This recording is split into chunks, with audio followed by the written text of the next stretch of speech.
Today I fucked up by getting a vasectomy. Long background, I am a father of 3 children and married for 27 years now. My third daughter was born in 2003 and I decided to get the vasectomy in 2004. Preamble, after making my appointment with the urologist he insisted that my wife also give consent, so we made a second appointment. After the second appointment it was explained to me the procedure. A little snip, a little cautery, and I should be back in the saddle shortly thereafter. Spoiler alert, and GT semicolon exclamation mark, this is not true for everyone exclamation mark and LT. Gather round boys and girls for a tale of testicular torture. I was quite nervous about the appointment, and so being a good Boy Scout, I shaved down their scrotum and my pubic area. Something I was deathly afraid of was an infection, and I know that germs stay around the base of hair, so I shaved it. I met with the urologist in his procedure room and lay down on the table and pulled down my pants. The urologist said he would be right back, and in comes a female nurse to shave me. Understand this was medically necessary and clinical, so I was okay with it. What I did not know, that this was not a traditional shaving. They use a single blade razor and no shaving cream. It's just scrape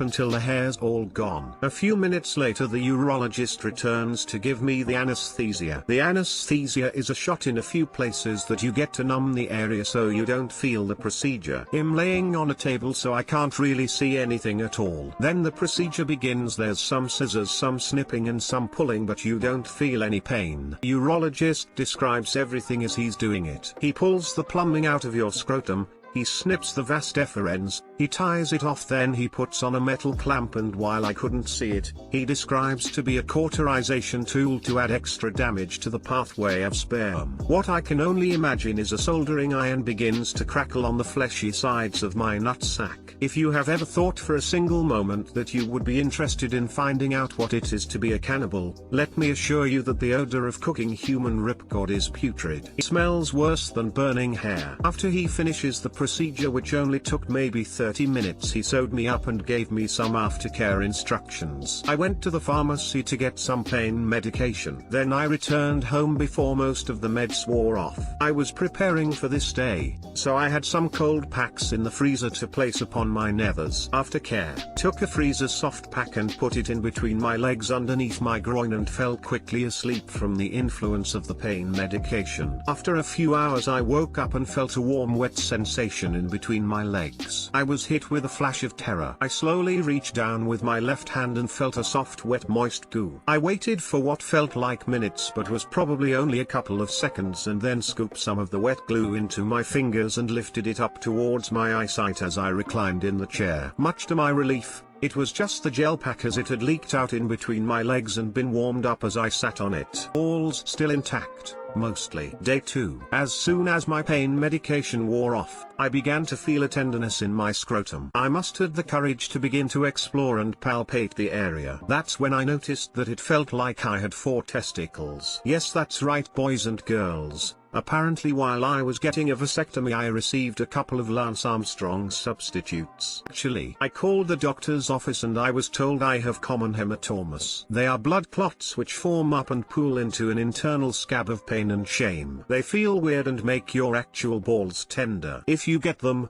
don't mess with them. Don't mess with them. Don't mess with them. A week. I was told I could return to normal sexual activity shortly thereafter, but I waited at least a week. Don't know what made me decide to pull one out. An extra curvy piece of driftwood or the girl at the coffee shop, but here I was, gently taking care of business. Once complete, I got a towel and then froze. Squint. Red. Orange. Blobs of orange and streaks of red in my mayo. I immediately felt lightheaded as I realized my hematomas, which were now larger than my actual boys, were leaking into my dispensary. The sperm-free microbrewery was now churning out boba milk. I felt sick to my stomach. I kept this from my wife and avoided anything sexual for another few days. Each event in private brought forth more color. This is me now. Cue up the Cannibal Corpse song. I come blood. Week 2. My hematomas have now hardened up and are uncomfortable as fuck. They have shrank a little bit. That's probably because these bastards are losing losing fluid and mummifying in my ball sack. Luckily I don't have any other pains or infection. It's been a while since sexy time and my wife asks if we can do bedroom things. I was nervous but happy to. Breakfast alert. Warned her about the colors. Sure enough, when she was tidying up, there were orange globs and red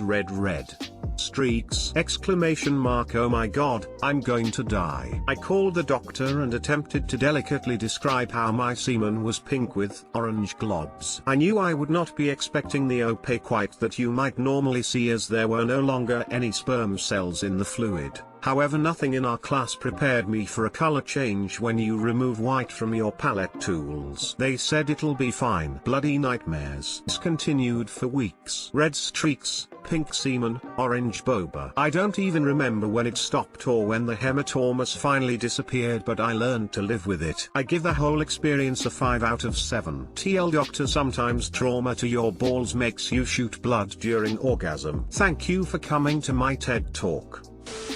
I had a vasectomy a year ago, never had any of these symptoms. I was sore for a day max. Those jailhouse vasectomies must be brutal though. I had a vasectomy a week ago, went flawlessly, still functioning as normal, a little tender, but no worse for wear. If anyone is thinking about it, there are multiple options for the procedure, do some research. Gross and entertaining. 10/10.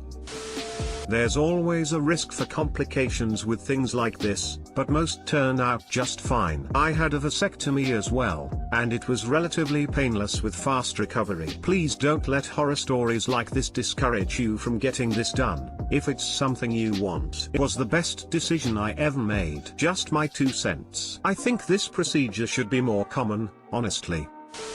This made me cringe and I don't even have balls. Seriously reconsidering suggesting my partner get one. Today I fucked up by misunderstanding the phrase use sparingly. I thought the phrase use sparingly meant use like you have a lot to spare. This small misconception has never been an issue for me until the fateful event of last week. I have moderately severe acne on my cheeks, and so my dermatologist prescribed me a strong benzoyl peroxide cream. I was so fed up with my persistent acne that I slathered that beyond like you would sunscreen before a fun day in the middle of the Sahara. I even reapplied several hours later, which is definitely what you should do when you're trying a new medication for the first time. Woke up the next morning to the best early Christmas present I could ask for, chemical burn. My face was the worst combination of itchy and feeling like it was on fire. Cried. My mum reassured me though, well, your skin looks clearer. Thanks mum. 3 That's because it's not there anymore. 20 Too long didn't read, thinking use sparingly means use like you have a lot to spare plus high strength peroxide equals compromised facial skin integrity. Foot. Chemical burn. I'm just imagining other situations throughout your life where someone said that and you did the opposite. You can have some jam but use it sparingly please. Proceeds to slather jam on toast. Hey, how much of this hot sauce should I have? Use sparingly. Velp, now you know. Learning new words in fun ways. Damn, you nuked that acne. If it's absolutely any consolation, I did exactly the same thing despite knowing exactly what sparingly meant and got relatively the same chemical burn that you did. Bad news, my face looked rough for a couple days. Good news, my acne went down significantly after that experience. I think my skin was like okay, I'm done. Ha ha ha. Well, that does make me feel a bit better. I can't do my skin dirty like that again. The safe way it is, I guess. Frown. You're the reason why we have warning labels. Even the warning label didn't help. She was too dense to understand it. Lol. Edited. Today I fucked up by leaving my vibrator out. Okay, this is gonna be a horribly long story. Today I fucked up because I stupidly left my vibrator on my nightstand. I, F21, invited one of my crushes, 21M, over to my apartment to study. This was the first time he came over and we had been really good friends. He recently broke up with his girlfriend of 3 years and thought it would be a nice time to get to know each other. Well, my apartment is a studio, so everything is bunch up on one place. Asked him if he could grab some books by my nightstand and he did. However, he walked back with the books and my wand massage vibrator. He tells me, I didn't know you worked out like that. My roommate has one of these and uses them whenever he saw. I got really red and didn't know how to react, as he proceeds to put it to his forearm and turn it on. It took him less than 5 seconds to realize it wasn't one of those muscle massagers but my vibrator. He immediately became very embarrassed, apologized and excused himself. I'm currently crying because I really liked him,